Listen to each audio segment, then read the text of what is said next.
tarde. No segundo dia de depoimento à CPI da Covid, o ex-ministro da Saúde, Eduardo Pazuello, disse que os responsáveis pela falta de oxigênio no Amazonas foram a empresa fornecedora e os governos locais, de Manaus e do estado, e isentou o governo federal.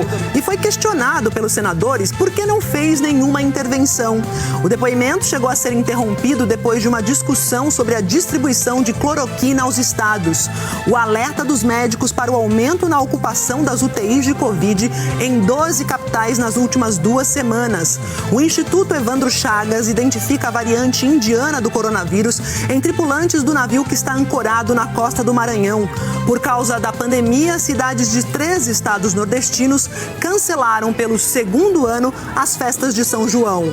E ainda, a Confederação Brasileira de Voleibol, o ex-presidente da entidade e políticos são alvos de uma operação que mira irregularidades em isenções fiscais e desvios de patrocínios. A Câmara dos Deputados aprova a medida provisória que abre caminho para a privatização da Eletrobras. As negociações para um possível cessar-fogo entre Israel e o Hamas. E uma placa de gelo se descola da Antártica e forma o maior iceberg do mundo. Você confere no Jornal Hoje, que está começando.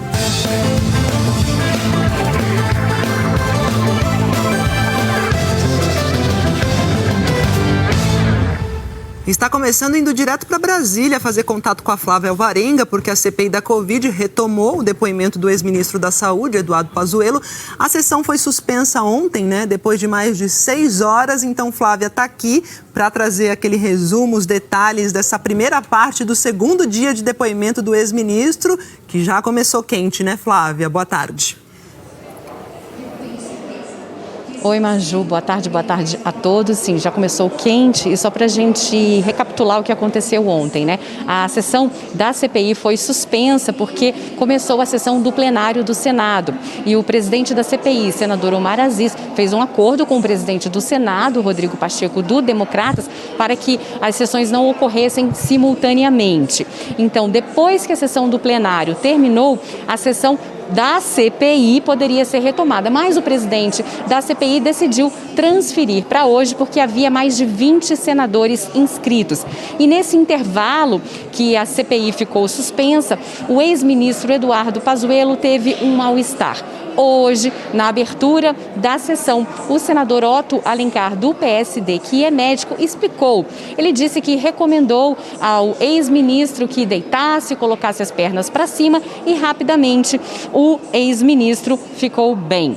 Hoje, na sessão das perguntas, os senadores eles voltaram a insistir em todas as contradições que foram observadas no depoimento de ontem. O ex-ministro Eduardo Pazuello vem, durante toda a manhã de hoje, tentando blindar, defendendo o presidente Jair Bolsonaro. E conta com a ajuda de senadores governistas e do senador Flávio Bolsonaro, filho do presidente Jair Bolsonaro, que já fez interferências na CPI hoje cedo. O senador Eduardo Braga, do MDB, foi o primeiro a fazer perguntas. Ele quis saber se Eduardo Pazuello é a favor do uso de máscaras, uso de álcool em gel e o distanciamento. Pazuello disse que sim, e o senador perguntou por que, no fim de abril, o ex-ministro entrou em um shopping em Manaus sem máscara. Ele respondeu: quando eu desci do carro, a máscara essa ficou dentro do carro, ou pisada, e ela ficou inutilizada. Minha filha já entrou no shopping e eu parei na porta do shopping e conversei na bolsa que tira a temperatura. Falei, estou sem máscara. Existe como comprar aqui na entrada? E nesse circuito eu fui fotografado até pegar a máscara em frente. O shopping já respondeu sobre isso.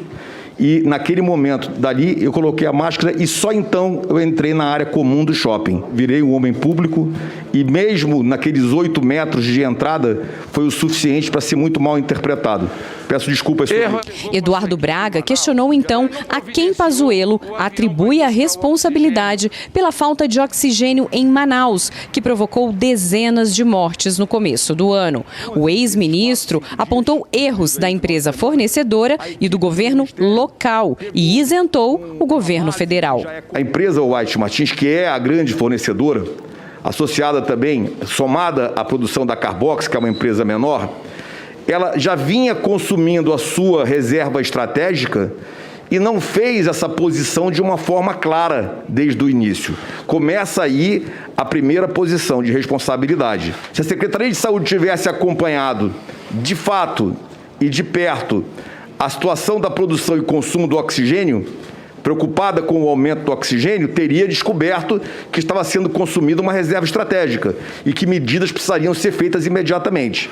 Vejo aí duas responsabilidades muito claras, uma que começa na empresa que consome a sua reserva estratégica e não se posiciona de uma forma clara, e a outra da Secretaria de Saúde. Braga perguntou sobre o hospital de campanha Newton Lins, em Manaus, que foi aberto em abril, desativado em julho de 2020 e reaberto só no fim de janeiro. Eduardo Braga quis saber por que o governo federal não fez uma intervenção no estado quando foi avisado da falta de oxigênio. Portanto, eu quero saber por que não foi feita intervenção na Secretaria de Saúde do Estado do Amazonas diante dos fatos que estão expostos. Essa decisão, ela não era minha. Foi levada à reunião dos ministros com o presidente e o governador presente se explicou, apresentou suas observações e foi decidido pela não intervenção. Foi dessa forma que aconteceu. O senador quis saber mais explicações sobre a plataforma que ficou disponível no site do Ministério da Saúde e orientava o uso de remédios sem eficácia comprovada para o tratamento da Covid-19. Pazuello reafirmou o que já tinha dito ontem na CPI, que o serviço foi criado pela secretária de Gestão de Trabalho e da Educação na Saúde do Ministério, Mayra Pinheiro, com o objetivo de dar um diagnóstico mais rápido diante da situação em Manaus. No dia 6 de janeiro, a secretária Mayra, quando voltou de Manaus, ela trouxe a sugestão de nós fazermos uma plataforma, uma calculadora que facilitasse o diagnóstico. Tem que compreender que nós temos que separar o que foi feito, o resultado final do projeto com a ideia do projeto. Ontem, Pazuello afirmou que o Tratikov era uma plataforma em desenvolvimento, mas no dia 11 de janeiro, Pazuello e Mayra participaram de um evento em Manaus, em que o Ministério lançou o aplicativo. Na ocasião, a secretária afirmou que o sistema já poderia ser utilizado. 3 dias depois, no dia 14 de janeiro, o Ministério da Saúde divulgava o aplicativo em redes sociais, destacando que mais de 300 profissionais já estavam cadastrados. Mas na prática, qualquer pessoa de qualquer idade tinha acesso à plataforma e recebia indicações de remédios sem comprovação científica. Só no dia 21 de janeiro, o sistema foi retirado do ar, sob a alegação de um ataque hacker. O presidente da CPI disse que a população do Amazonas foi usada como cobaia. E o relator insistiu que houve omissão do governo federal. O senador Flávio Bolsonaro, filho do presidente Bolsonaro, que não é titular da CPI, mas de novo acompanha a comissão, defendeu Pazuello. Só para eu entender, presidente, pelo que eu entendi aqui do depoente, era um programa para tentar salvar a vida, agilizar o suposto diagnóstico. Senhor presidente, se precisar de intérprete para testemunha, peço que sente ao lado da testemunha. Em seguida, o senador Marcos Rogério, do Democratas, também saiu em defesa do presidente Jair Bolsonaro e do ministro Pazuello. O senador exibiu vídeos gravados por governadores autorizando o uso de cloroquina, desde que médicos receitassem. O relator disse ontem, essa CPI não está investigando quem usou, quem receitou, quem distribuiu. Vocês percebem a intenção? Enquadrar o presidente Bolsonaro e proteger os governadores. Por quê? Porque foram quem distribuiu. Mas os vídeos foram publicados antes de a Organização Mundial da Saúde declarar a ineficácia do medicamento, o que foi lembrado pelo presidente da CPI. Uma coisa que evolui com uma rapidez muito grande é a ciência. A ciência é uma coisa que ela evolui. E protocolos são assinados em grandes revistas de especialistas mensalmente, anualmente. Isso aí foi em março de 2020. Logo depois, a sessão foi suspensa. sobre a questão do oxigênio em Manaus. Nós procuramos a empresa White Martins, que enviou a seguinte nota. Explicou que, desde o dia 24 de dezembro do ano passado, vinha sinalizando o aumento do consumo anormal de oxigênio em Manaus e solicitando informações sobre a previsão de demanda por oxigênio à Secretaria de Saúde do Estado do Amazonas e que foi feita uma comunicação formal em carta enviada no dia 8 de janeiro deste ano à Secretaria. Nós também procuramos a Secretaria de Saúde do Estado, mas ainda não tivemos resposta. Neste momento, as perguntas seguem na CPI. Quem está questionando o ex-ministro é a senadora Simone Tebet, do MDB, e depois dela ainda há 11 senadores que terão direito à palavra. Hoje tem depoimento somente do ex-ministro Eduardo Pazuello. Na semana que vem tem mais um depoimento, na terça-feira, da ex-secretária de Gestão e Educação na Saúde, Mayra Pinheiro, portanto, terça-feira, e na quarta-feira serão apreciados os novos requerimentos que foram entregues ao longo desta semana. Maju, daqui a pouco a gente volta com outros pontos importantes da CPI. É isso, Flávia. Obrigada pelas informações até o momento. A gente volta aí com a CPI. E o governo do Maranhão informou hoje que registrou os primeiros casos da variante indiana do coronavírus lá no estado do Maranhão. A gente vai até São Luís falar com a Adailton Borba, que conta pra gente onde que foi identificado isso, todos os detalhes. Oi, Adailton, bem-vindo e boa tarde. Oi, Maju, obrigado. Boa tarde para você, boa tarde a todos. A informação foi confirmada hoje pelo secretário de Saúde do Maranhão, Carlos Lula, que também é presidente do Conselho Nacional dos Secretários de Saúde. A variante foi encontrada em 6 tripulantes do navio Xandão-Dazi, fundeado no litoral maranhense. Desses, um foi transferido na semana passada e 2 no último domingo para receber atendimentos hospitalares aqui em São Luís. Os outros permanecem no navio fundeado a 50 quilômetros da costa do Maranhão. O Instituto Evandro Chagas, órgão vinculado à Secretaria Nacional em Saúde do Ministério da Saúde, emitiu uma nota técnica confirmando a comprovação da variante nessa tripulação. A nota diz o seguinte: o Laboratório Central de Saúde Pública do Maranhão realizou a coleta de amostras de 24 tripulantes. 15 deram positivo por coronavírus e 6 atendiam os critérios para a realização do sequenciamento genômico para a investigação da linhagem viral. A nota diz também que essa variante já tem se dispersado com mais frequência atualmente, já tendo sido descrita em diversos países ao redor do mundo. Voltando a falar sobre o paciente que continua internado, a Secretaria de Saúde do Maranhão disse que ele está entubado, mas que o estado de saúde dele é considerado estável. O secretário de Saúde do Maranhão disse também que está tomando todas as providências para evitar que essa variante se espalhe. Vamos acompanhar. O cuidado que a gente teve foi de isolar o navio, que ele não atracou, não vai atracar enquanto tiver alguém doente. E os pacientes que tiveram contato, porque precisaram de hospitalização, também todo cuidado foi tomado. E agora a nossa medida é fazer a testagem de todo mundo que teve contato de maneira direta ou indireta com esses pacientes, para que a gente tenha a confirmação de que ninguém se infectou. Segundo o secretário de Saúde do Maranhão, o ministro de Saúde, Marcelo Queiroga, entrou em contato com ele assim que soube da confirmação da variante. A Secretaria de Saúde do Maranhão envia todos os dias de helicóptero uma equipe técnica e médica para fazer o acompanhamento desses pacientes na embarcação. Os pacientes continuam isolados no navio. Recentemente, essa variante indiana recebeu uma reclassificação pela Organização Mundial de Saúde, sendo vista como uma variante de preocupação. A gente conversou com o Dr. Renato Kifuri, que é diretor da Sociedade Brasileira de Imunizações, sobre esse assunto, e a gente vai acompanhar agora.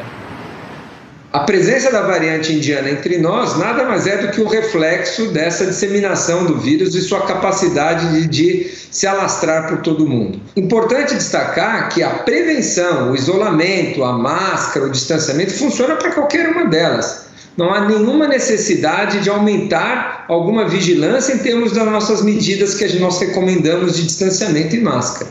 A máscara serve de barreira para qualquer variante, para qualquer tipo de coronavírus. O ministro da Saúde, Marcelo Queiroga, confirmou os 6 casos com a variante indiana no Brasil. E ele disse que desde a comunicação do primeiro caso, no dia 13 de maio, o Ministério da Saúde tomou todas as providências em relação ao isolamento do navio e também ao acompanhamento dos pacientes e das pessoas que tiveram contato com eles. Maju, eu volto com você. Obrigada, Dailton. É isso, variante teremos e precisamos continuar tomando os cuidados necessários. Máscara, distanciamento, álcool em gel, água e sabão. Olha, os especialistas concordam que esse é um momento de atenção na pandemia aqui no Brasil. Os números de casos e de mortes ainda estão em índices muito altos, mas as regras de restrição já estão sendo relaxadas gradualmente. Nas últimas 2 semanas, 12 capitais registraram alta na taxa de ocupação de leitos. Há 1 ano e meio, o Álvaro comprou a barbearia na Zona Sul de São Paulo. Funcionou 4 meses, aí veio a pandemia. E ele só reabriu há 1 mês, com a flexibilização do comércio. O mercado precisa voltar a reaquecer, desde que sigam as regras, né, as normas, porque para evitar um alto índice de contaminação novamente. A partir da semana que vem, o comércio no estado de São Paulo vai poder ampliar de 30% para 40% os clientes dentro das lojas. E em 1º de junho, o comércio vai funcionar 1 hora a mais, com 60% de ocupação. A flexibilização vem num momento em que a média móvel de contaminados cresceu no estado. Foram 13 mil novos casos por dia, 12% de aumento em relação à média de 2 semanas atrás. Aumentaram também as internações em outras regiões do país. Nas últimas 2 semanas, pelo menos 12 capitais brasileiras registraram alta na taxa de ocupação de leitos de UTI.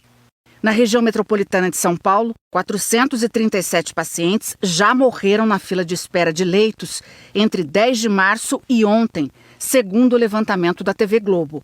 E pelo menos 5 hospitais municipais estão com mais de 90% de ocupação. A situação mais grave é do Vermelhinho, na Zona Norte, com 97%.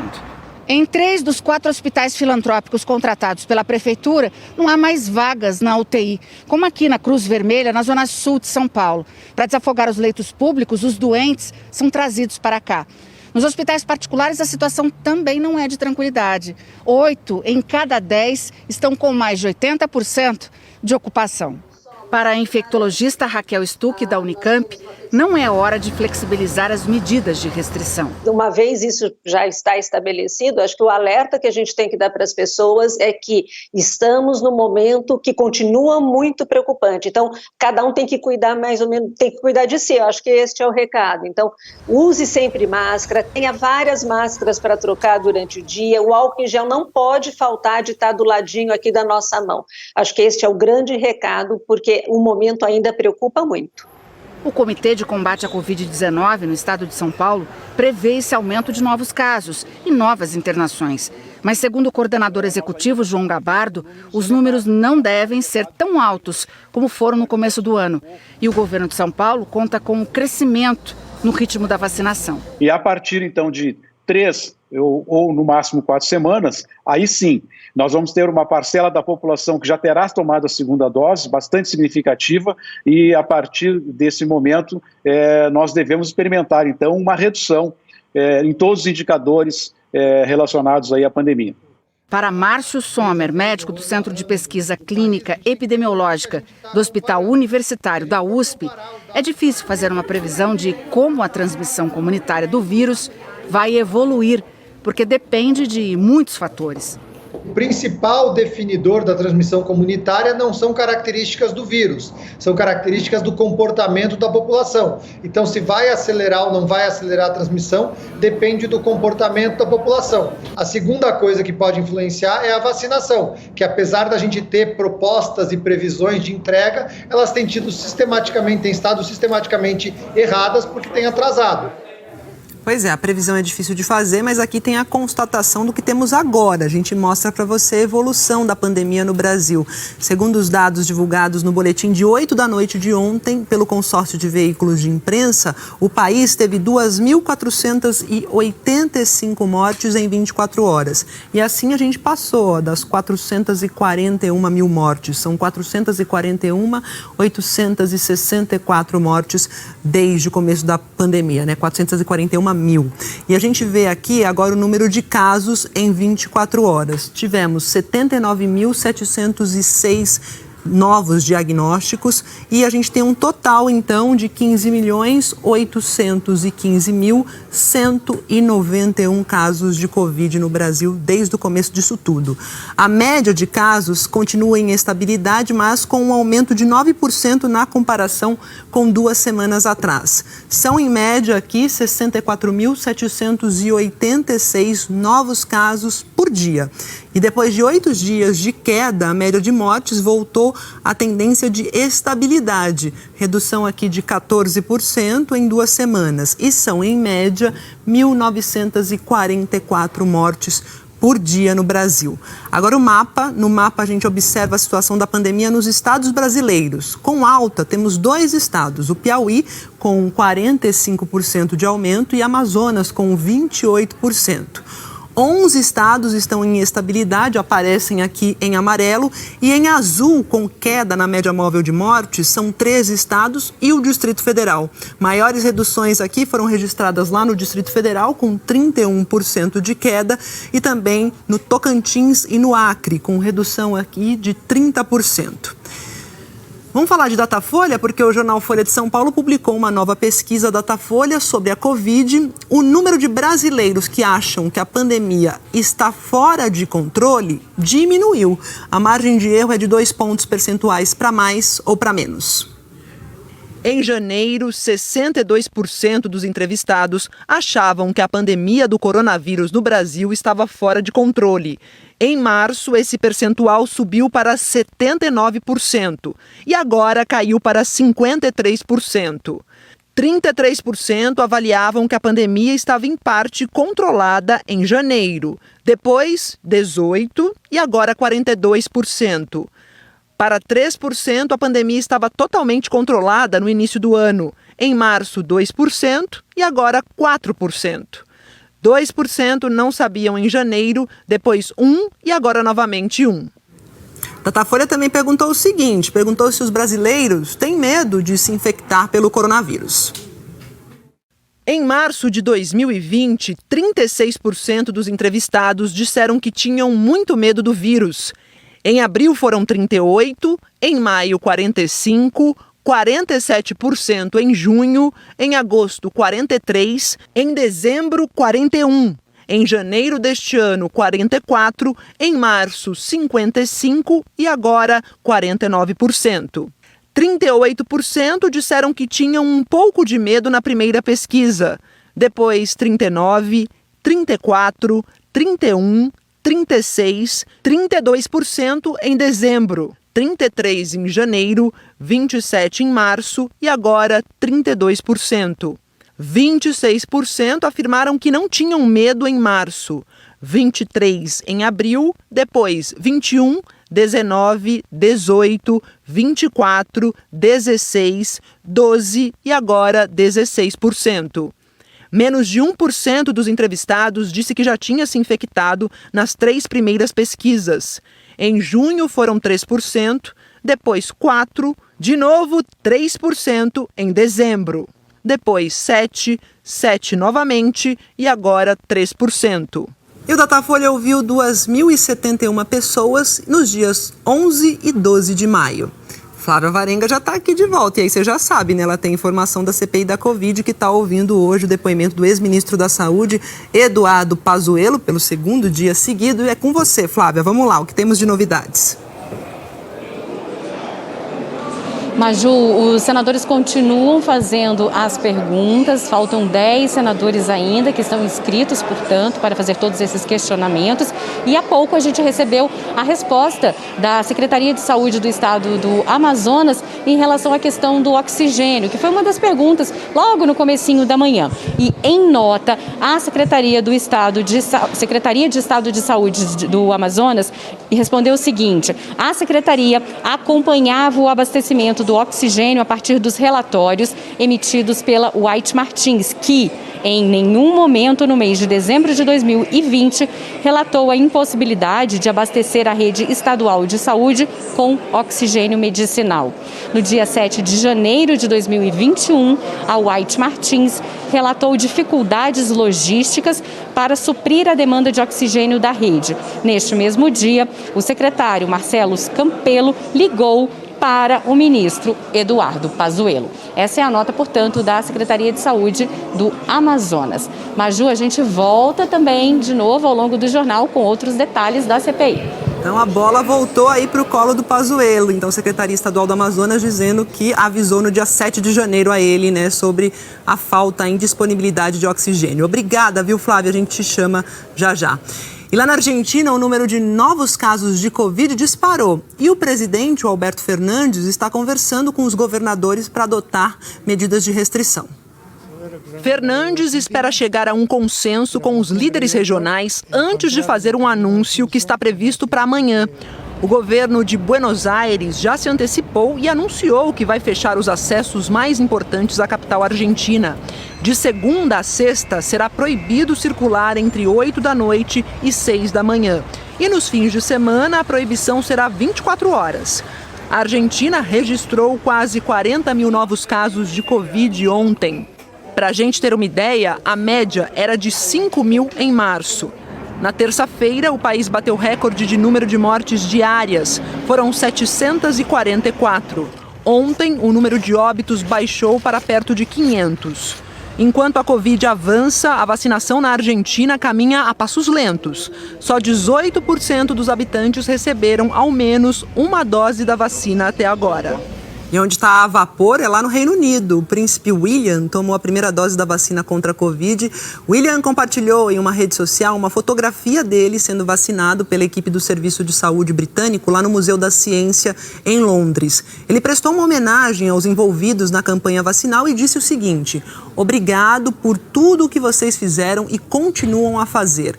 O príncipe William está entre os quase 37 milhões de pessoas no Reino Unido que receberam a primeira dose de acordo com o governo. Isso aí representa cerca de 70% da população adulta. De volta aqui ao Brasil, o governo de Pernambuco montou um esquema de distribuição para garantir que doses da vacina Coronavac cheguem até as cidades que não estavam conseguindo aplicar a segunda dose. Você viu isso aqui ontem no JH, né? 70% das prefeituras do estado diziam não ter recebido doses suficientes. Então, lá no Recife, o Bruno Fontes conta pra gente como é que tá esse esquema de distribuição, né, Bruno? Boa tarde, bem-vindo. Oi, Maju, obrigado. Boa tarde para você, boa tarde para todo mundo. Olha só, depois dessa reportagem de ontem, a Secretaria Estadual de Saúde começou então a liberar hoje outras 58 mil doses que estavam na central, no estoque aqui na capital pernambucana, no Recife. E essas doses seguiram para 129 municípios pernambucanos. Do Recife, de onde eu falo, aqui vocês estão vendo um dos locais, o Recife vai receber 14.400 doses agora da Coronavac, que é exatamente para zerar essa fila.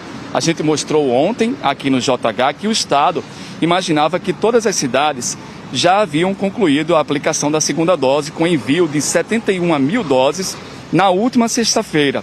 Mas acabamos descobrindo que o déficit era maior que o estimado e faltavam 104 mil doses de Coronavac para zerar a fila de espera. Com a distribuição que está sendo feita hoje, 103 cidades vão poder zerar essa fila de Coronavac. Isso representa 56 municípios pernambucanos. De acordo com a Secretaria Estadual de Saúde, ainda faltam 46 mil doses para completar o ciclo de imunização em 82 cidades. No caso do Recife, vão ficar faltando 1.800 doses de Coronavac, claro, além das que estão sendo entregues hoje nesses municípios e também aqui no Recife. Então, por causa disso, o governo de Pernambuco, a Secretaria Estadual de Pernambuco, vai solicitar ao Ministério da Saúde outras doses da Coronavac para conseguir, então, concluir isso, essa segunda dose que é tão importante. Maju. Isso. E a gente vai acompanhando e relembrando aí da importância dessas doses. Obrigada, Bruno. E olha, uma farmacêutica brasileira apresentou hoje o primeiro lote da vacina Sputnik que é produzido o lote aqui no país. A União Química importou o IFA do Instituto Gamaleya lá da Rússia. O IFA é a matéria-prima, né? Onde o imunizante foi desenvolvido e fez o invase das doses em uma fábrica em Guarulhos, na região metropolitana de São Paulo. A produção aqui no Brasil será feita para o Fundo Soberano Russo, que deve enviar o primeiro lote, que tem 100 mil doses, para algum país aqui da América Latina. Ainda não está definido qual.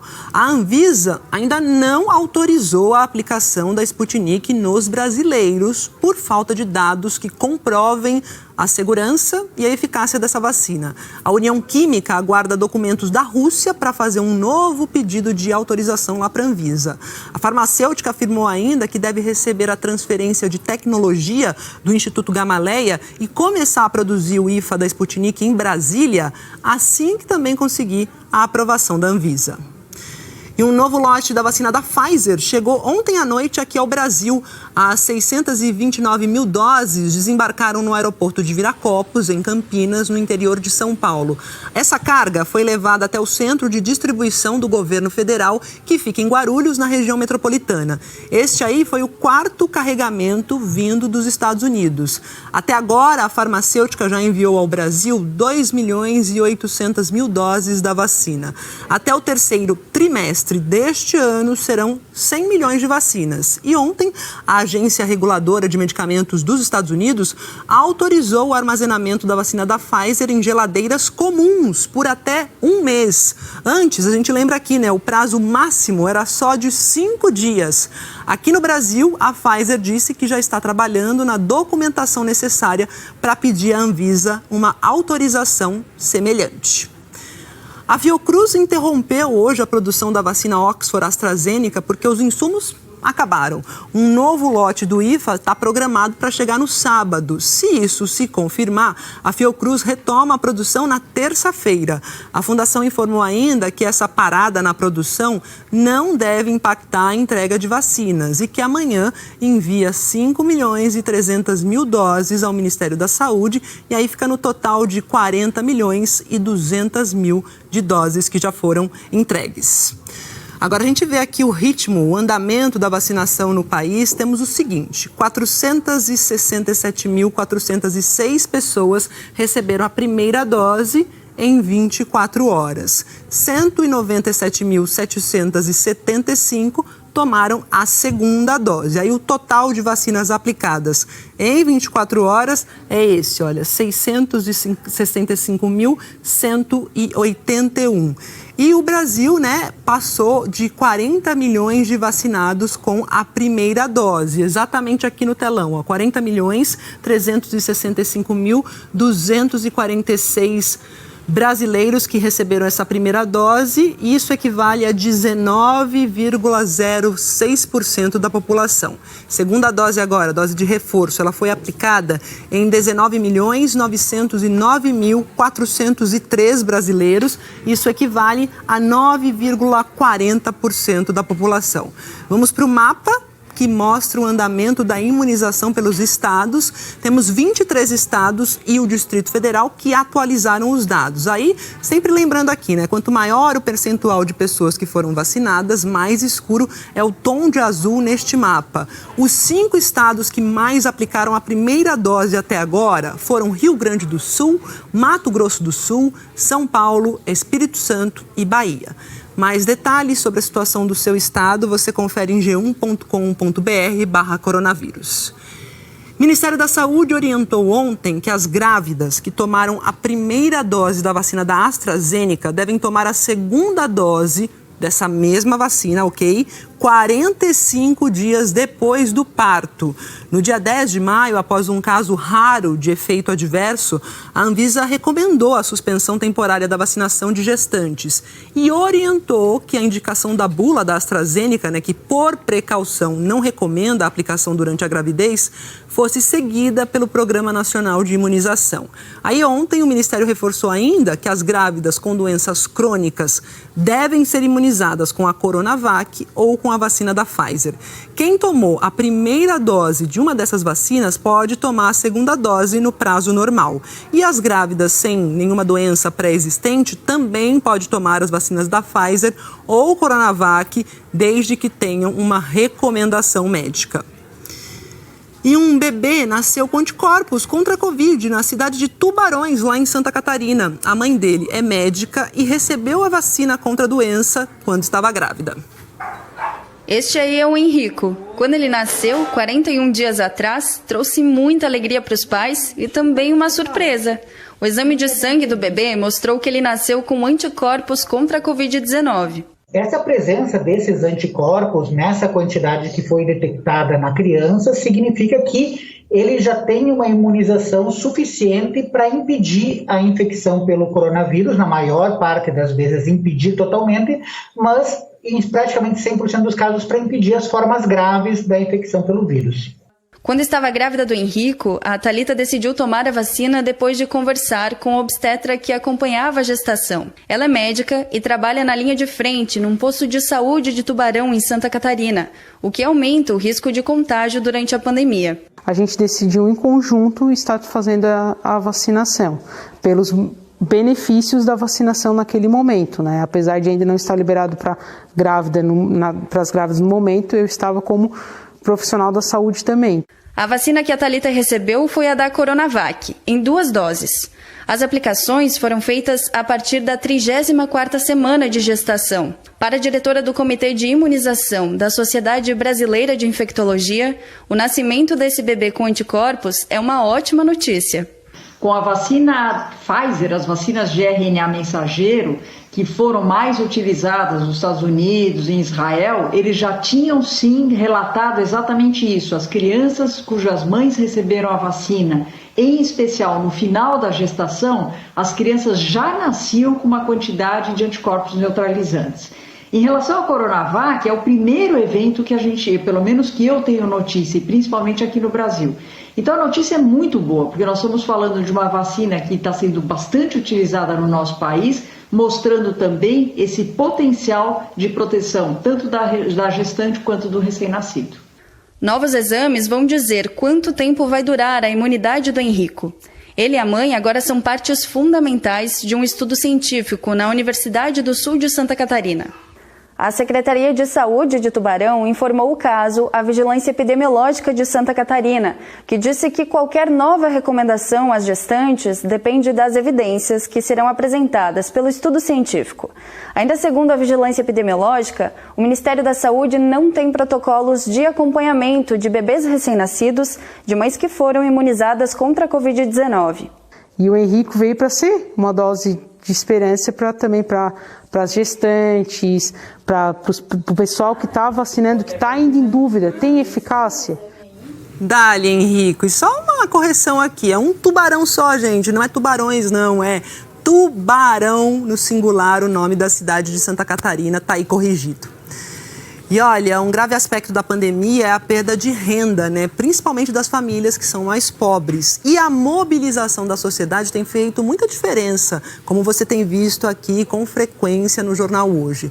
Lá em Pernambuco, uma ONG que atua na região da Zona da Mata está ajudando a trazer esperança e dignidade para muitas famílias. Um aplicativo desenvolvido para ajudar quem está em dificuldade na pandemia. Esta ONG, que existe há 15 anos na Zona da Mata de Pernambuco, transformou as doações em alimento e apoio aos pequenos comerciantes na pandemia. Na cidade de Glória do Goitá, as pessoas escolhem as compras no mercadinho e no caixa basta acessar o aplicativo com a doação que o pagamento já está garantido. A organização também ampliou as ações de incentivo ao empreendedorismo, principalmente para mulheres, que ficaram ainda mais vulneráveis na pandemia. Entre as principais linhas de ação da Acreditar, a gente tem um programa das Marias, que é direcionado para as mulheres, que é 70% do público hoje da Acreditar, que além da gente trabalhar a questão da geração de renda, a gente também trabalha empoderamento e igualdade de gênero. Além de atuar na área urbana, os voluntários ainda ajudam quem depende apenas da agricultura familiar para se alimentar na zona rural de Glória do Goitá. Edjane é mãe de 4 filhos e uma das mais de 19 mil pessoas beneficiadas pela iniciativa. Eu fiquei muito feliz, eu e meu marido, muito feliz. Nessa época tão difícil, a gente ganhando uma feira, oxe, foi uma benção mesmo. Como é que estava o seu armário? Meio lá e meio cá, que nem prioridade. Mas vai levando assim mesmo. Graças a Deus tem gente que tem um coração bom e ajuda a gente. Com a pandemia, muitas famílias aqui no sítio Briosa, em Glória do Goitá, na zona da Mata de Pernambuco, tiveram a renda prejudicada. Quem vivia de bicos viu a oferta desse tipo de trabalho temporário, diminuir. E com o aumento do preço dos alimentos e do gás de cozinha, por exemplo, o fogão a lenha parece a única alternativa possível. Foi assim para a Vândia, que tem 8 filhos, e é assim para muitas famílias que vivem aqui. Tá caro. Aí pronto, eu não tenho condição para comprar um bujão de gás, né? Porque tá caro. E a Bolsa Família é para tudo. Quando tem um menino doido aqui, eu tenho que levar pro médico. Aí tem que pagar a consulta, né? Aí tem que comprar também remédio, fazer esses exames também, tudo com dinheiro, né? Aí o dinheiro da Bolsa Família também não dá para tudo, né? Porque 8 meninos para de comer. Ao menos durante os próximos 3 meses, o alimento dos filhos está garantido. Tem gente que se emociona e chora, né, que diz assim, hoje eu não tinha nada. Acho que eu me lembro bem de um depoimento de uma mulher que a gente foi levar à feira e quando eu entreguei para ela, a criança vibrava com um ovo e com as coisas que a gente entregou. E ela dizendo, tá vendo, mamãe, você falou que eu não ia comer hoje, então eu vou comer hoje, né? Então isso, assim, para mim é uma felicidade enorme. Se você está aí assistindo, pode ajudar, quer ajudar, corre lá na página do JH na internet que você encontra informações sobre como ajudar no seu estado. E olha, outra forma de contribuir é pelo imposto de renda, veja só. A comida quentinha e farta só chegou a esta mesa por meio de uma instituição. A Jaqueline tem 4 filhos com idades entre 9 e 14 anos e às vezes cuida dos sobrinhos. Afastada do trabalho por problemas de saúde, ela não teria como sustentar a família não fosse a cesta que recebe todos os meses. Tá tudo mais difícil. As crianças dentro de casa, então os gastos subiu. Então a ajuda deles lá hoje é muito importante para mim. No meu caso eu não cheguei, graças a Deus, a passar fome. Só que tem casos de pessoas que não tem nem da fonte de onde tirar nada agora nessa pandemia. Então lá eles ajudam muito. Salvam muitas pessoas que estão em estado até de fome mesmo, passando fome, eles ajudam. A instituição que ajuda a Jaqueline é o Lar Caminho de Nazaré, de Araçatuba, no interior de São Paulo. Aqui, além das cestas básicas, as crianças têm aulas de reforço escolar, esportes e muitas outras atividades no horário oposto ao que estudam. E para conseguir atender tanta gente, o lar conta com dinheiro que vem de deduções do imposto de renda. Hoje nós atendemos pessoas que estão em alta vulnerabilidade social, né? Nosso trabalho é preventivo. Nós atendemos hoje 60 crianças diretamente e indiretamente nós atendemos 40 famílias. Quem tem imposto a pagar pode transformar parte do valor em doação a instituições sociais. Basta demonstrar esse desejo na hora de fazer a declaração. Não é preciso pagar nada mais por isso. O Hospital de Base de São José do Rio Preto, também no interior de São Paulo, já conseguiu colocar de pé diversos projetos, graças à ajuda que recebe. Até ano passado, não existia no noroeste do estado de São Paulo um setor para transplante de medula óssea de crianças. Quem precisava tinha que ir para São Paulo. Com o dinheiro da destinação do imposto de renda, foi possível a abertura de toda essa área. Um alívio perto de casa para quem espera um transplante. Foi uma bênção porque, a princípio, a gente achava que teria que ir para fora, né? Aí, quando falaram pra gente que aqui tinha esse recurso, que a gente faria o tratamento aqui mesmo, pra gente, assim, apesar da dor, foi uma alegria muito grande. E saber que a gente pode tratar a nossa filha do ladinho de casa. Ano passado, o hospital, que é o segundo maior do país, recebeu 11 milhões de reais. Dinheiro que comprou equipamentos, ajudou a contratar mais médicos, enfermeiros e foi responsável pela ampliação do setor de geriatria. Ele é muito importante, porque você tem uma noção, 2020, que foi o ano da pandemia, que nós tivemos que realocar todos os nossos recursos para o paciente Covid, que é um paciente caro, nós só pudemos crescer graças a esses incentivos fiscais, essa destinação solidária. Que legal saber disso. Olha, gente, não vai ter arraialzão não de novo esse ano. Pela segunda vez, por causa da pandemia, algumas das mais tradicionais festas juninas lá do Nordeste não vão acontecer, não vão rolar. O sanfoneiro Bruno vive do forró E a vida dele mudou radicalmente no ano passado, quando a festa mais lucrativa para os músicos do Nordeste foi suspensa por causa da pandemia e os shows também acabaram. Este ano, com o São João cancelado mais uma vez, o músico baiano vai continuar se mantendo com um pequeno negócio que conseguiu abrir. Hoje eu só consigo trabalhar com a pizza para poder pagar as contas. Independente do financeiro, eu acho que a saúde está em primeiro lugar. Então, se for para ter evento, realmente tem que estar com 100% da população vacinada. Pelo segundo ano, o Nordeste não vai ter palcos com grandes atrações, quadrilhas e multidões dançando forró. Se Deus quiser, ano que vem estaremos todos reunidos, mas enquanto isso não chega, essa realidade não chega, a gente faz as nossas lives. Os artistas, os forrozeiros vão fazer lives aí para quem está em casa, para acalentar o coração e para matar um pouquinho da saudade. No São João de 2019, os hotéis de Petrolina, em Pernambuco, chegaram a 100% de ocupação. Já a cidade de Caruaru, também em Pernambuco, vai deixar de atrair cerca de 3 milhões de pessoas em um mês inteiro de festa. Em Campina Grande, na Paraíba, onde mais de 2 milhões de pessoas se divertem durante todo o mês de junho, o São João vai ser pela internet, com lives de artistas de forró. Na Bahia, o cancelamento das festas juninas em Ibicuí, no sul do estado, vai causar um prejuízo de R$1 milhão, segundo a prefeitura. Mas outras cidades perdem bem mais. Senhor do Bonfim, no norte baiano, deixa de arrecadar cerca de R$10 milhões. E Camaçari, na região metropolitana de Salvador, 60 milhões. Lamentamos pela falta da festa, porém nos alegramos em colaborar com esse momento tão difícil de enfrentamento dessa pandemia que teme não ir embora. Este aqui é o principal espaço das festas juninas em Camaçari, uma área de eventos da prefeitura equivalente a 4 campos de futebol. São 3 noites de muito forró e música sertaneja para mais de 60 mil pessoas por noite. Desde o ano passado, nenhum evento é realizado aqui. O espaço só vem sendo usado na campanha de vacinação da Covid. O São João de Camaçari tradicionalmente dura todo o mês de junho, com arrastapé também nas praças e nos bairros.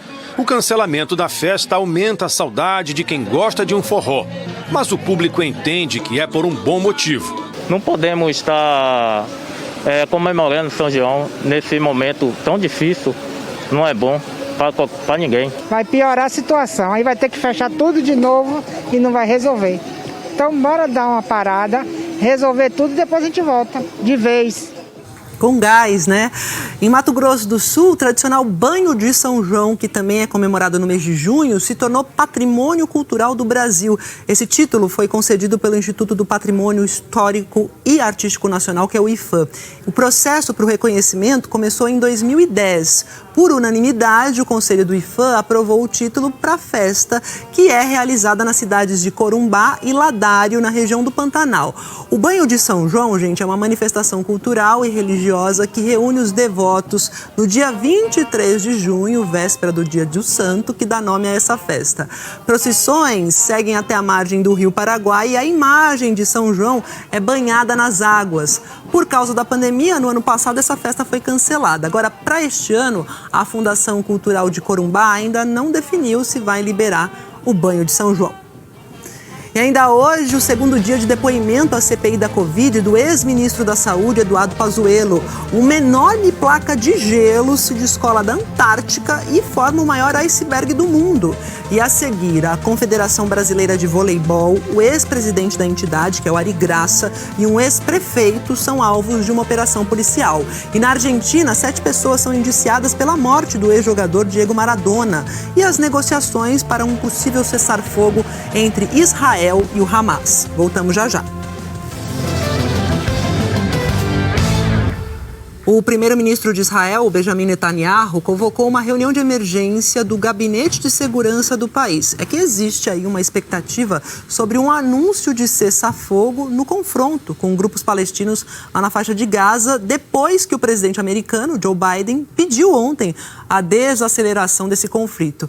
Vou falar sobre isso com a nossa correspondente, a Raquel Krahenbuch, que está lá em Washington, porque essa pressão internacional está sendo grande desde o começo do conflito, por esse cessar-fogo, e eu quero saber que você tem de atualização para a gente. Raquel, bem-vinda de volta aqui. Boa tarde. Oi, Maju, obrigada. Boa tarde a você, boa tarde a todo mundo. Olha, o governo de Israel informou um negociador do Egito que pretende acabar com a operação militar, segundo a rede Al Jazeera, mas ainda não há nenhum anúncio. Essa reunião de emergência lá em Israel continua, prossegue. O mundo acompanha com muito cuidado, o mundo acompanha de perto e pressiona por um cessar-fogo. Neste momento, em Nova York, no plenário da Assembleia Geral da ONU, está reunido pela primeira vez desde o começo da pandemia para discutir esse conflito, o pior conflito em quase uma década entre Israel e o grupo extremista Hamas, que controla a faixa de Gaza.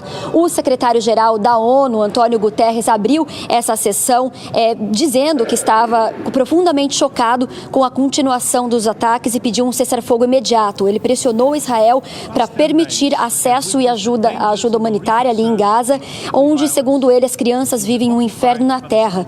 O ministro das Relações Exteriores da Autoridade Palestina acusou Israel de semear o terror. E neste momento ali, o embaixador de Israel na ONU se levantou, deixou o plenário, disse que não se sentaria para ouvir mentiras vergonhosas. Depois, no discurso dele, o israelense disse que as comparações entre terroristas do Hamas e Israel dão legitimidade ao terrorismo e que isso é perigoso para todas as democracias. Vários países, Arábia Saudita, Tunísia, Paquistão, Indonésia, condenaram Israel e a embaixadora dos Estados Unidos na ONU respondeu que Israel tem direito de se defender, mas que espera que Israel comece agora a reduzir a tensão para chegar a um cessar-fogo. A gente lembra, Maju, que apesar dos Estados Unidos ter elevado o tom com o presidente Joe Biden ontem, pedindo que Israel diminuísse a tensão ontem mesmo para chegar a um cessar-fogo, os Estados Unidos vêm bloqueando vários esforços conjuntos no Conselho de Segurança da ONU que condenariam a violência dos dois lados e pediriam um cessar-fogo também imediato. Os Estados Unidos dizem que isso pode atrapalhar os esforços diplomáticos. Maju. É isso, Raquel. E olha só, vamos atualizar aqui, porque em 11 dias de confronto, 232 palestinos perderam a vida e do lado israelense são 12 mortos, entre eles 2 estrangeiros. O pão não dura muito. A criança aprendeu a não confiar no amanhã. O bombardeio israelense levou embora a casa dele e pequenas certezas. O que era escola virou abrigo. E o que é abrigo pode virar do avesso. 15, 20 meters. O responsável pela missão da ONU mostra os danos de uma bomba israelense que caiu a 15 metros dali. Ele reclamou que isso é inaceitável. Os varais improvisados não são exclusivos desse lugar. A ONU usa 58 escolas para acolher perto de 50 mil desabrigados. Faltam psicólogos e assistentes sociais para lidar com tanta gente. O Conselho Norueguês de Refugiados também explicou ao jornal Hoje que os traumas vão continuar pela escola mesmo depois que as aulas voltarem. O porta-voz da ONG disse que esse conflito impede as crianças de funcionarem direito. É comum elas terem uma obsessão pela morte. O trabalho dele e dos colegas é tentar devolver o gosto pelo colorido da vida, pelas brincadeiras. Mas as bombas que descem trazem à tona feridas. Carl Hemby concorda que o trabalho deles agora parece o de um comissário de bordo acalmando passageiros na queda do avião. Todos da equipe se sentem vulneráveis. Ele sempre pensa que o colega pode não estar mais vivo numa próxima ligação. A ONU contou perto de 450 prédios destruídos ou seriamente danificados, inclusive um prédio da imprensa. As forças de Israel declararam que só tem como alvo grupos radicais e fazem de tudo para evitar baixas de civis, dando um aviso prévio para as pessoas esvaziarem prédios residenciais onde militantes se esconderiam. Outro argumento dos militares israelenses é que o Hamas e a Jihad Islâmica atiraram mais de 2.000 foguetes contra Israel. Se não fosse o sistema antimísseis, o arsenal mataria muito mais civis israelenses. A chamada cúpula de ferro tem um radar que detecta projéteis de curto alcance depois do lançamento. Em apenas segundos, um míssil interceptador israelense é disparado e explode no ar, perto do foguete inimigo. O sistema não é 100% eficaz. Hoje, os chefes das diplomacias de Alemanha, República Tcheca e Eslováquia visitaram um prédio atingido por um foguete do Hamas. Os Estados Unidos repetem que Israel tem o direito de se defender, mas o governo americano deixa claro que a responsabilidade israelense de proteger civis é maior porque o país é uma democracia. A OMS pede mais acesso para entregar ajuda médica a hospitais que estão com escassez de medicamentos e de equipamentos também. Por causa de quê? Esse palestino naturalizado brasileiro disse que eles sofrem com mais uma guerra contra a Covid. Mahmoud conta que o abastecimento de água e luz não era confiável. Agora, canos e tubos foram danificados por ataques israelenses. Bombas de toneladas estão caindo em cima das crianças velhas. Por causa de quê? Porque eles são terroristas. Eu acho que uma criança não é terrorista. A vida não era 1000 vezes melhor em Gaza antes dos bombardeios. Mais de 2 milhões de pessoas vivem sob cerco. Os palestinos só saem de lá com autorização de Israel. A menina cresceu durante o bloqueio e continua varrendo a infância no mesmo lugar. O Ministério Público de San Isidoro, na Argentina, responsável pela investigação da morte de Diego Maradona, indiciou 7 pessoas por homicídio com dolo eventual. Significa isso o seguinte: quando se assume o risco de matar. Entre os indiciados está o neurocirurgião e também médico particular de Maradona, que é o Leopoldo Luque. Os acusados vão ser interrogados a partir do dia 31 de maio e estão impedidos pela Justiça de deixar a Argentina. Antes, eles tinham sido acusados de homicídio culposo quando não há intenção de matar. A atualização dessas acusações foi feita depois que uma junta médica responsável por ajudar a investigar as causas da morte do ex-jogador apresentou um relatório apontando que Maradona foi abandonado à própria sorte e que deveria ter continuado a reabilitação psiquiátrica em uma instituição adequada. O ídolo argentino morreu no dia 25 de novembro do ano passado, dentro de casa, na cidade de Tigre, ao norte da Grande Buenos Aires. A Confederação Brasileira de Voleibol, o ex-presidente dessa entidade, que é o Ari Graça, e o ex-prefeito de Saquarema, o Antônio Pérez, foram alvo de uma operação do Ministério Público e da Polícia Civil do Rio de Janeiro. As investigações revelaram um esquema com empresas fantasmas, irregularidades em isenções fiscais e desvio de dinheiro de patrocínios, que rendeu pelo menos 52 milhões de reais aos envolvidos. Os policiais foram até o endereço de Ari Graça, no Leblon, na zona sul do Rio, mas o dirigente não estava lá. Os agentes encontraram e apreenderam $20 mil e 15 mil reais no apartamento de frente para o mar. Ari Graça foi presidente da Confederação Brasileira de Vôlei durante 15 anos. Hoje, preside a Federação Internacional e mora na Suíça. Segundo o Grupo de Atuação Especial de Combate ao Crime Organizado, o GAECO, do Ministério Público do Rio, ele era um dos chefes do esquema que teria movimentado 52 milhões de reais, valor bloqueado hoje pela Justiça. Além dele, outras 9 pessoas foram denunciadas por fraudes tributárias, lavagem de dinheiro e falsidade ideológica. Segundo a denúncia, o grupo se aproveitou de isenções tributárias para criar empresas com endereços fiscais falsos em Saquarema, na região dos Lagos. Essas empresas eram contratadas pela Confederação Brasileira de Vôlei para prestar serviços que não eram executados. E assim, eles conseguiam desviar o dinheiro vindo do patrocínio do Banco do Brasil. Um exemplo de como isso acontecia está na denúncia. Um dos investigados, Marcos Antônio Pina Barbosa, era superintendente da CBV e, ao mesmo tempo, sócio da SMP Logísticas e Serviços, empresa de Saquarema, que recebeu 10 milhões de reais da Confederação como remuneração relativa aos contratos de patrocínio firmados entre a CBV e o Banco do Brasil em 2012. Inclusive, a própria Controladoria Geral, também, quando apurou os fatos, identificou que o Banco do Brasil desconhecia que esse serviço de marketing era terceirizado. E o que é mais grave, na verdade, foi terceirizado para sócios de empresas que eram de ex-superintendentes ou superintendentes da própria CBV. O que significa dizer que, na verdade, o dinheiro era remetido para a CBV, que transmitia esse dinheiro para essas empresas que eram de superintendentes e dirigentes da própria CBV. Segundo as investigações, o esquema dentro da CBV se beneficiava de isenções tributárias concedidas ilegalmente pelo ex-prefeito de Saquarema, Antônio Pérez, do PTN. Mais de 700 empresas usavam um único endereço na cidade para praticar evasão fiscal. Os investigadores afirmam que o irmão do ex-prefeito, Antônio César Alves, prestava serviços de contabilidade para a CBV e também para empresas investigadas. Sua principal função seria a lavagem de dinheiro ilícito. Eu não participo nada disso. Nunca participei. Na operação de hoje, Antônio César Alves foi preso em flagrante por porte ilegal de arma. Uma espingarda velha que era do meu sogro. que era para entregar à delegacia, só isso. Que era para entregar na delegacia, que ele morreu. A polícia cumpriu também um mandado de busca e apreensão na casa da prefeita de Saquarema, Manuela Pérez, do Democratas, casada com o ex-prefeito Antônio Pérez. Mas ela disse que os dois se separaram há pouco tempo, por isso ele não estava em casa.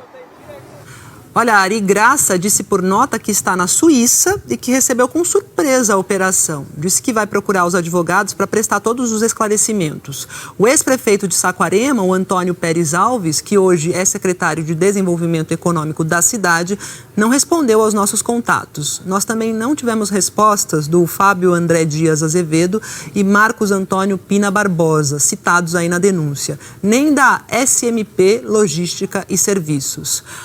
E a Confederação Brasileira de Voleibol informou que, caso seja comprovado o esquema de desvio de verbas, vai tomar medidas para que todos os valores sejam devolvidos à entidade. O Banco do Brasil, patrocinador da CBV, também foi procurado, mas ainda não se manifestou. E o Ministério Público Federal pediu que as investigações sobre aquela operação, a mais letal da história da Polícia do Rio de Janeiro, seja conduzida pelo Ministério Público do Rio com o apoio da Polícia Federal. Só relembrando aqui, 28 pessoas morreram na ação lá no Jacarezinho, entre elas um policial. Chama aqui a Ana Paula Santos, que tem os detalhes aí dessa investigação paralela. Ana, é com você, bem-vinda e boa tarde. Boa tarde para você, Maria Júlia. Boa tarde a todos que nos acompanham aqui no Jornal Hoje. Olha, o grupo de trabalho da cidadania, que tem participação de 11 instituições e é liderado pelo Ministério Público Federal, entendeu que há fortes indícios de execução sumária e também de adulteração da cena do crime na operação que aconteceu, conduzida pela Polícia Civil no Rio de Janeiro, aqui no Jacarezinho, no dia 6 de maio. Esse grupo de trabalho também pediu o arquivamento da investigação feita pela Polícia Civil nesta operação, que já é considerada a mais letal do Estado até o momento. De acordo com o grupo de trabalho, as provas levantadas no inquérito até o momento também devem ser desconsideradas. A gente tem um destaque do documento que diz, abre aspas, que a ausência de preservação das cenas de crime e a apresentação de pouco mais de 20 armas para a perícia em uma operação que contou com 200 agentes já revelam por si só um descompromisso com a busca da verdade real.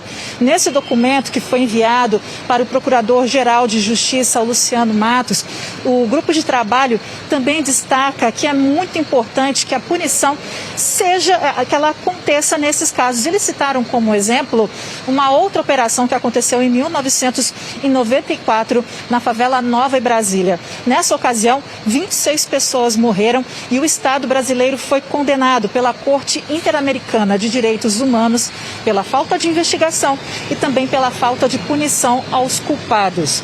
O Ministério Público do Estado, aqui do Rio de Janeiro, informou por nota que recebeu o documento e que está analisando toda essa investigação através de uma força-tarefa feita com recursos internos. Maria Júlia. Obrigada, Ana Paula, pelas informações e bom trabalho para você. Olha, uma quadrilha colocou fogo em um ônibus depois de roubar o dinheiro dos caixas eletrônicos de um supermercado na zona sul de São Paulo. Segundo as investigações, 15 criminosos participaram do assalto hoje de madrugada. Os assaltantes ainda colocaram fogo em um ônibus e em um carro durante a fuga. A polícia disse que os criminosos conseguiram levar dinheiro, mas o valor não foi divulgado, não. Até agora, ninguém foi preso.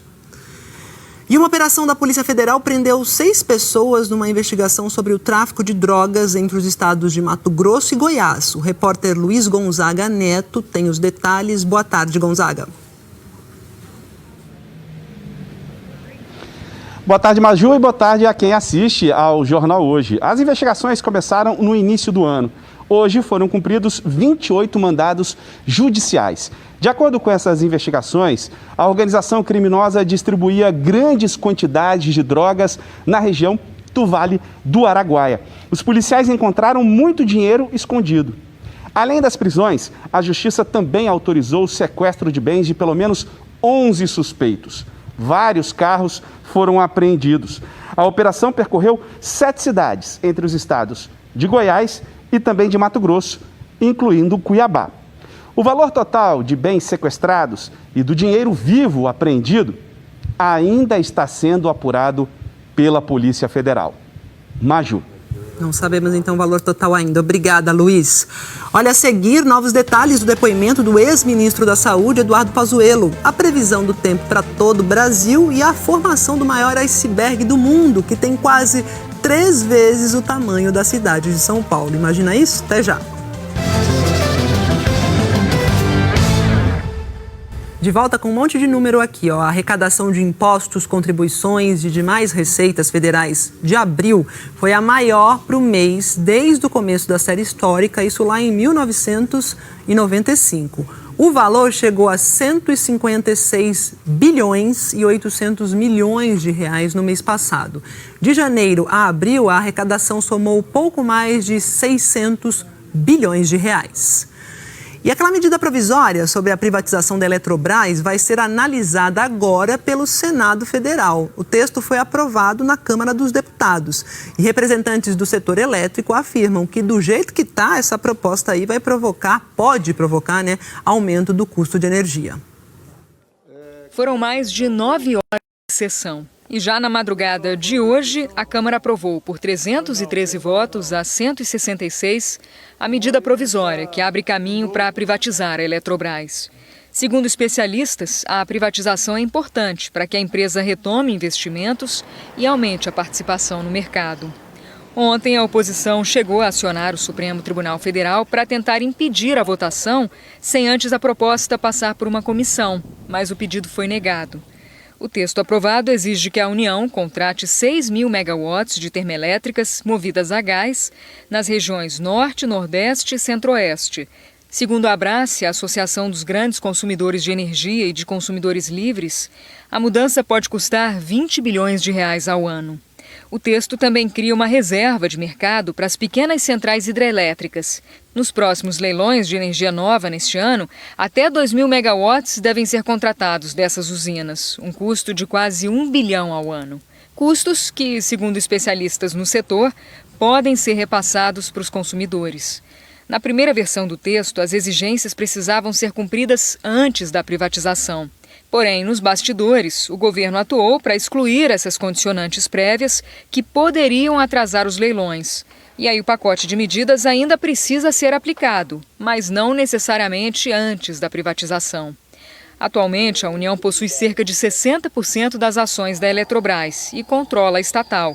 Com a capitalização, deve reduzir sua participação na empresa para 45%. O texto segue agora para análise no Senado, onde ainda não foi escolhido um relator. A medida provisória entrou em vigor no dia 23 de fevereiro e, para virar lei, precisa ser aprovada em 120 dias, ou seja, até o fim de junho. A Associação Brasileira dos Comercializadores de Energia espera que o texto seja alterado no Senado. Agora eu acho que o Senado tem um desafio, que é se debruçar sobre o texto da Câmara. Inclusive foi introduzido dispositivos para que seja adquirida energias térmica e energia de pequenas centrais hidrelétricas sem a devida competição, o que pode vir a onerar o consumidor no longo prazo. Então, isso não é produtivo, porque o que se deseja é que o consumidor tenha acesso à energia mais barata, à energia mais competitiva. E tem uma alternativa aí para o setor, que também é bom para a mãe natureza, que são as chamadas energias renováveis. Esse é o mais novo parque eólico do Ceará. A pandemia não mudou os planos de funcionamento neste ano. Com um pouquinho mais de custo, com um pouquinho mais de cuidado, conseguimos concluir o nosso objetivo, que era entregar energia a tempo ao comprador. E foi na hora certa. No mês passado, com a reabertura gradual das atividades, o estado atingiu a maior alta de consumo de energia do ano, 21% a mais do que em abril do ano passado, aumento bem acima da média registrada pelo país. E quase toda a geração no Ceará foi de energia renovável. O mesmo vento constante que potencializa a energia eólica também favorece a energia solar. Os fabricantes explicam que os painéis dependem da exposição ao sol, mas sem muito calor, porque isso pode prejudicar o equipamento.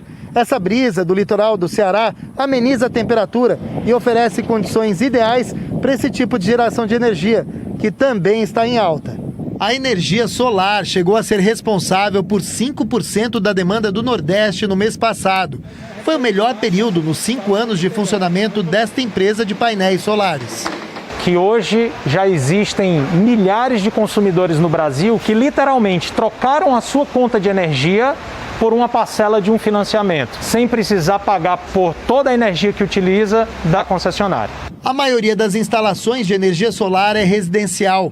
Mas esta universidade particular de Fortaleza, por exemplo, se preparou para a volta às aulas depois do isolamento com uma usina que serve ao mesmo tempo como estacionamento coberto para os alunos. A gente pensou, olha, já que eu vou cobrir, eu vou tirar a telha e vou colocar a placa solar. A gente já espera que ele consiga absorver todo o consumo na parte do dia, né? Hoje o consumidor está pagando na bandeira vermelha da conta de luz o custo do baixo nível das hidrelétricas e o acionamento das termoelétricas. Para este coordenador do Núcleo de Energia da Federação das Indústrias do Ceará, a situação poderia ser diferente se as fontes de energia renováveis disponíveis no Brasil fossem mais aproveitadas. Hoje o custo de produção da energia eólica e solar, ele chega a ser metade da média de todas as fontes. Então é uma energia barata, vamos conseguir baratear o custo da energia para o consumidor. Barata e limpa, né? E olha, a gente mostrou ontem aqui que o ministro do Meio Ambiente, o Ricardo Salles, foi alvo de uma operação da Polícia Federal que investiga exportação de madeira ilegal. Essa operação, que foi autorizada pelo ministro do STF, o Alexandre de Moraes, também afastou servidores do Ministério, entre eles o Eduardo Bin, que é o presidente do IBAMA. Agora, o Instituto está sob novo comando. A gente vai até a Brasília falar com Raquel Porto Alegre, que tem pra gente os detalhes do novo comando do IBAMA, né, Raquel? Boa tarde, bem-vinda. Oi, Maju, boa tarde para você também e para todos. Quem assumiu o comando do IBAMA foi Luiz Carlos Nagal, que é coronel da reserva da Polícia Militar de São Paulo. Ele está no IBAMA desde agosto de 2019 e, segundo fontes, ele é muito próximo do ministro Ricardo Salles, mas não tinha experiência anterior na área ambiental. Hoje, Nagal nomeou 2 servidores para substituir membros do IBAMA que também foram afastados dos cargos ontem. Ao todo, 10 servidores, incluindo o presidente do IBAMA, Eduardo Bin, foram alvo da operação da Polícia Federal. Foram cumpridos 35 mandados de busca e apreensão. As investigações apontam que funcionários do IBAMA estariam facilitando a exportação de madeira ilegal para os Estados Unidos e também para a Europa. A decisão de ontem do ministro Alexandre de Moraes mostra que um relatório do COAF indicou movimentação extremamente atípica envolvendo o escritório de advocacia do qual o ministro é sócio. De janeiro de 2012 a junho de 2020 foram movimentados mais de 14 milhões de reais. Hoje, servidores do IBAMA fizeram uma manifestação em defesa do Instituto e crítica ao ministro Ricardo Salles. O vice-presidente Hamilton Mourão foi questionado sobre a operação de ontem e disse que, se o Supremo autorizou, é porque houve fortes indícios. O ministro Alexandre de Moraes do STF, ao autorizar isso, provavelmente ele reconheceu que existem indícios, né, fortes, senão ele não teria autorizado. Então, vamos aguardar aí o desenrolar disso aí.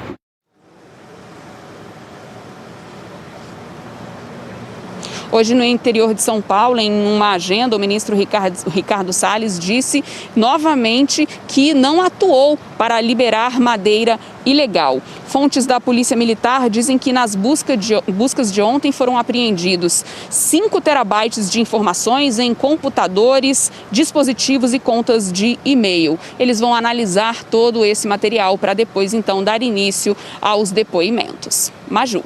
Obrigada, Raquel. E olha, diante de um período de seca que começou mais cedo este ano, o governo de Mato Grosso decretou emergência ambiental. E quem vai explicar o que isso significa é a Yanara Garcia, que fala com a gente ao vivo lá de Cuiabá. Yanara, boa tarde. Oi, Maju, boa tarde para você, muito boa tarde a todos. É isso, o estado de emergência ambiental permite que contratações, como por exemplo de brigadistas, já possam começar. Além disso, também permite a antecipação do período proibitivo de queimadas na zona rural. Normalmente, é a partir do dia 15 de julho que fica proibida qualquer atividade de limpeza de pastagem com o uso do fogo. Agora, a proibição começa no dia 1º de julho. Na zona urbana, é proibido queimar o ano todo, mas a gente já começa a ver queimadas por aqui. A antecipação dessa medida preventiva é em razão do alto risco de incêndios florestais diante de baixos índices de chuva. Aqui em Cuiabá, não chove há quase um mês. De acordo com dados do INPE, nos últimos 5 anos, Mato Grosso tem ficado entre primeiro e segundo lugar no ranking de áreas mais atingidas por incêndios no período de estiagem. No ano passado, principalmente por causa das queimadas que devastaram o Pantanal, o período proibitivo foi estendido até novembro.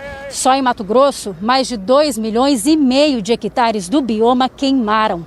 O decreto de emergência permite a contratação imediata de 100 brigadistas temporários para reforçar o combate a incêndios florestais no estado.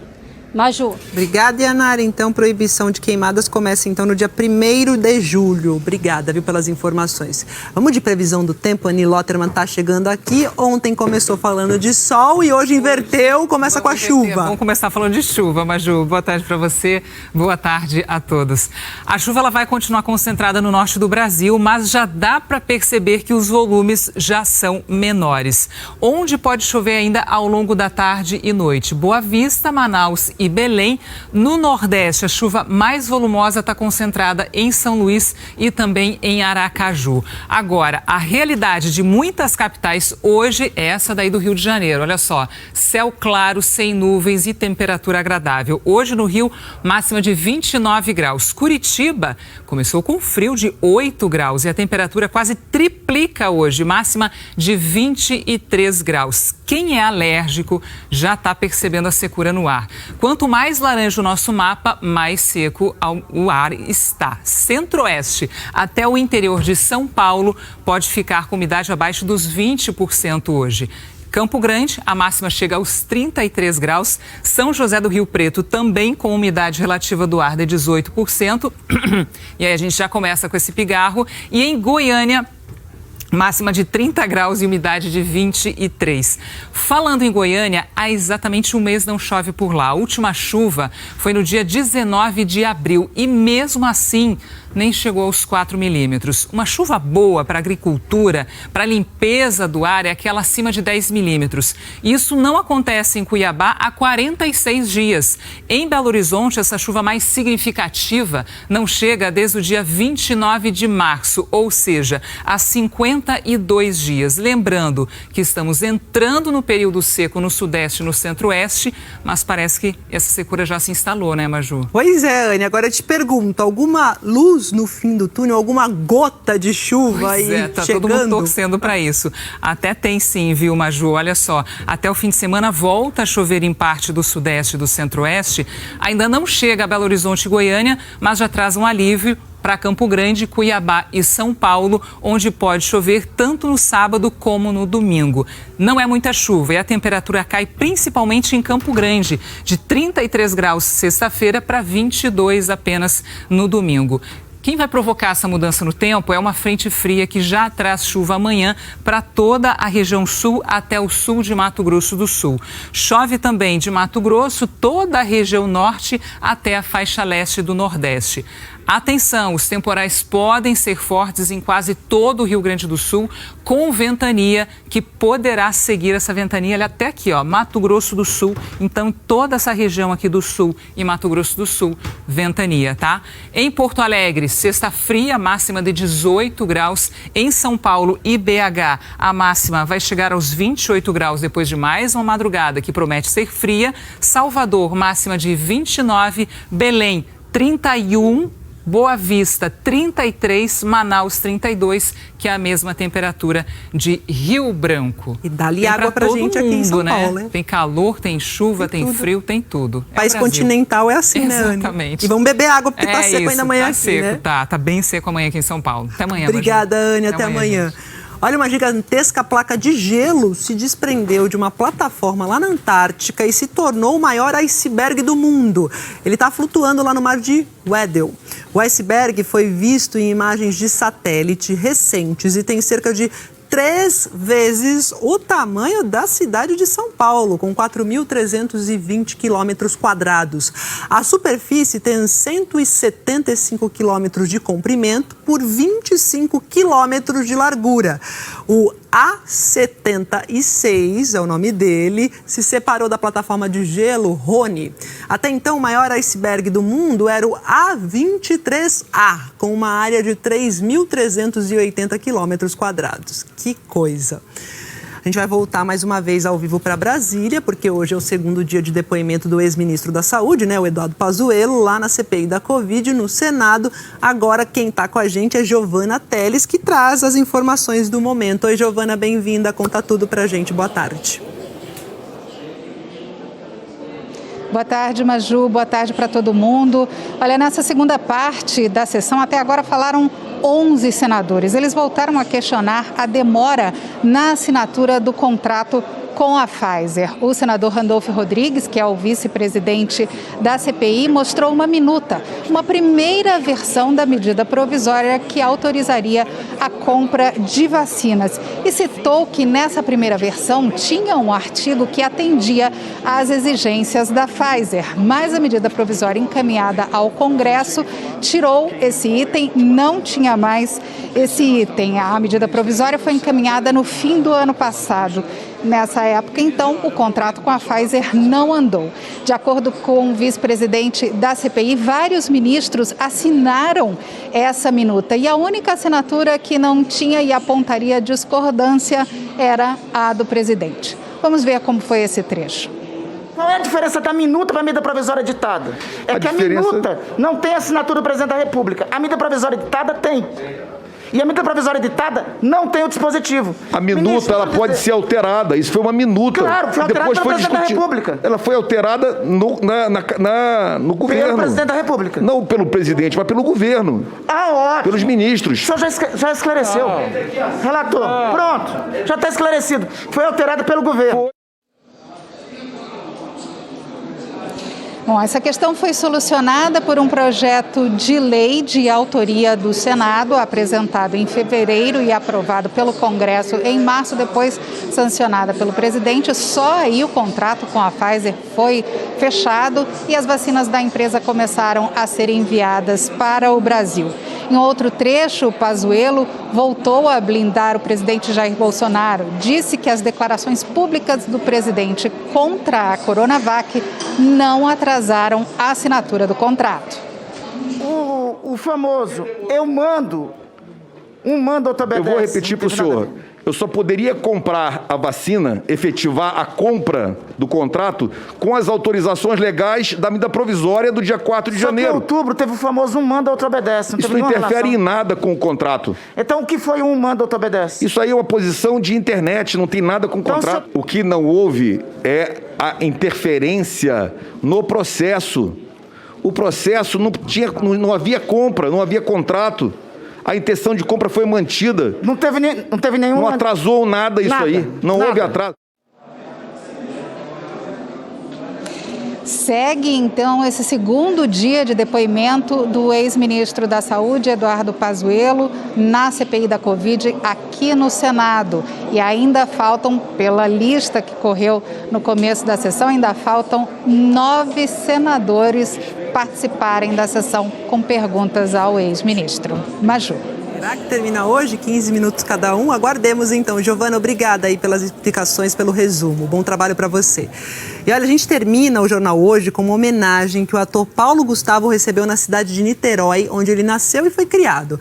Essa agora é a Rua Paulo Gustavo, olha só. As 46 placas foram trocadas ontem. Essa homenagem foi aprovada em uma consulta pública e pela Câmara de Vereadores. Paulo Gustavo morreu de Covid no início do mês. As placas têm a foto do ator e uma frase dele que ficou marcada na despedida. Rir é um ato de resistência. Que bonito, ele merece. E é isso, com essa notícia a gente termina o JH. Obrigada pela companhia. Você acompanha outras notícias no Jornal Nacional. Para rever as reportagens, vai lá ao Globoplay. Boa tarde, se cuidem e até amanhã.